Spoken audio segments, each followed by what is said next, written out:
Game changer మన పుష్పరాజుని దాటేస్తాడా? So ఈరోజైతే video clear కట్గా అదే ఉంటుంది. ముందుగా అయితే మాత్రం ఎవరి ఫ్యాన్స్ని లేదా ఎవరి హీరోని తక్కువ చేయడం అయితే కాదనమాట. ఓపెన్గా చెప్పాలంటే టీఎఫ్ఐ బాగుంటే చాలా ఎంజాయ్ చేసే వాళ్ళల్లో నేను కూడా ఒకడిని చెప్పొచ్చు. ఎందుకంటే ఓపెన్గా చెప్పాలంటే మాకు కూడా కంటెంట్ దొరుకుతుంది కాబట్టి.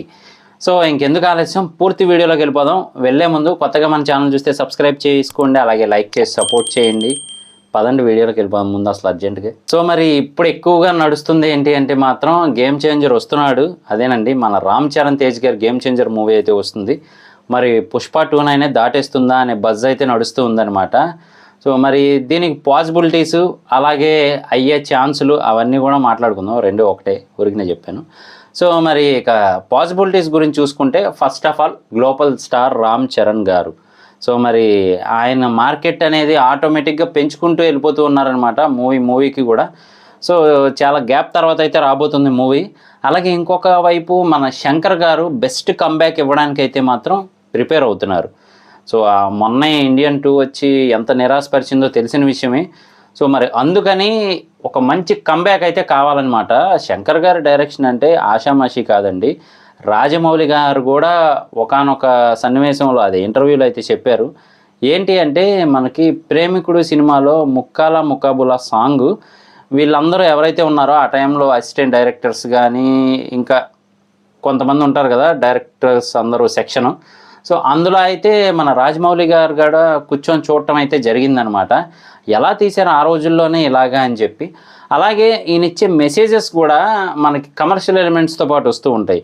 ఉదాహరణకి అపరిచితుడు కానీ అంటే మనకు తెలిసిన విషయమే కదా, డిప్రెషన్ రావటం వల్ల ఇంకొక క్యారెక్టర్ అనేది వస్తుంది. సో ఎక్కడికక్కడ మనం క్లియర్ చేసుకుంటే ఏ బాధ ఉండదు అనే టైప్లో చూపిస్తారు. అలాగే ఇంతకుముందు వచ్చిన మూవీస్ ఆల్రెడీ మనం చూసాం కదా, జెంటిల్మెన్ కానీ అలాగే ఫ్యూచర్లో ఎంత డేంజరస్ ఆర్టిఫిషియల్ ఇంటెలిజెన్స్ కానీ లేదు అంటే రోబోట్స్ కానీ అనేది రోబోలో కూడా చూపించారు కదా. సో ఆ టైప్లో మంచి మెసేజ్ ఇస్తూ ఉంటారు. అలాగే మంచి కమర్షియల్ ఎలిమెంట్స్ కూడా ఉంటూ ఉంటాయి. అవన్నీ చాలా కేర్ఫుల్గా అయితే డీల్ చేస్తూ ఉంటారు శంకర్ గారి విజన్తో అయితే మాత్రం. సో మరి అలాంటి డైరెక్టరు, ఇలాంటి గ్లోబల్ స్టారు, ఇంకొక వైపు ఏమో హైప్ బీభత్సంగా ఉందని చెప్పచ్చు. ఎందుకు అంటే వీళ్ళిద్దరు ప్రాజెక్టు వస్తుంది అంటేనే అది నెక్స్ట్ లెవెల్. ఒకానొక టైంలో అయితే రోబో టైంలో మన మెగాస్టార్ చిరంజీవి గారు కూడా చెప్పారనమాట.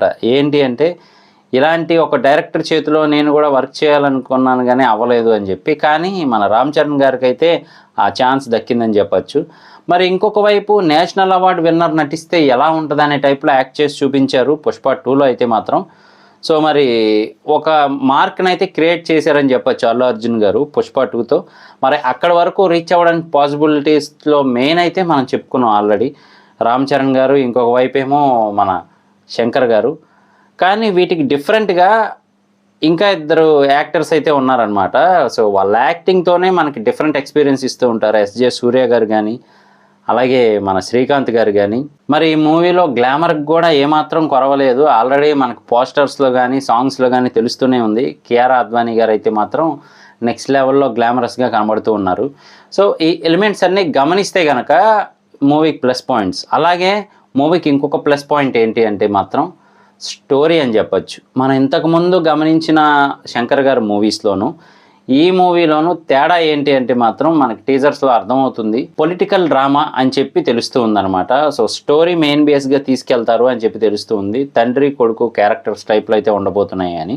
సో మరి చూద్దాం. ఒకవైపు ఏమో ఐఏఎస్ ఆఫీసర్, ఇంకొక వైపు ఏమో పొలిటీషియన్ టైప్లో అయితే ఉందన్నమాట. మరి తండ్రికి ఏదైనా అవ్వడం వల్ల ఇతను వచ్చి సమాధానం చెప్పాడా అనే టైప్లో అయితే ఉంది.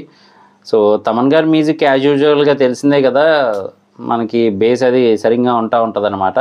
సో మొత్తానికి ఒక డిఫరెంట్ ఎక్స్పీరియన్స్ ఇవ్వడానికి అయితే వస్తూ ఉన్నారు. యాక్టర్స్ కూడా చాలా అంటే చాలా స్క్రీన్ ప్రెజెన్స్ ఉన్న వాళ్ళే ఉన్నారనమాట.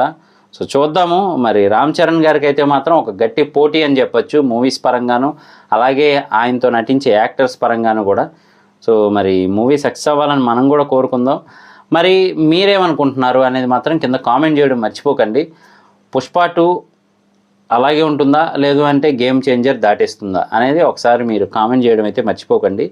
సో ఏదైనా కానీ మొత్తానికైతే మాత్రం ఇది టాలీవుడ్ ఫ్యామిలీ అని చెప్పచ్చు. అందులోనూ మెగా ఫ్యామిలీ అని కూడా చెప్పచ్చు. సో వాళ్ళలో వాళ్ళకి ఓన్లీ హెల్దీ కాంపిటీషన్ మాత్రమే ఉంటుంది తప్ప ఇంకా ఏ రకంగానూ ఉండదు అని చెప్పి ఆల్రెడీ ప్రూవ్ చేసుకున్నారు. సో ఇదేంటి అంటే మూవీ పరంగా కలెక్షన్స్ పరంగా మాత్రమే, అంతే తప్ప వాళ్ళంతా కూడా ఒకటే, టాలీవుడ్ ఇండస్ట్రీ అంతా ఒకటే. సో ఇది వీడియో అయితే మీకు నచ్చిందని అనుకుంటున్నాను. నచ్చితే కనుక లైక్ చేయండి, అలాగే ఛానల్ సబ్స్క్రైబ్ చేయండి. నేను మీ ప్రసాద్, మళ్ళీ నెక్స్ట్ వీడియోలో కలుస్తాను. Love you all.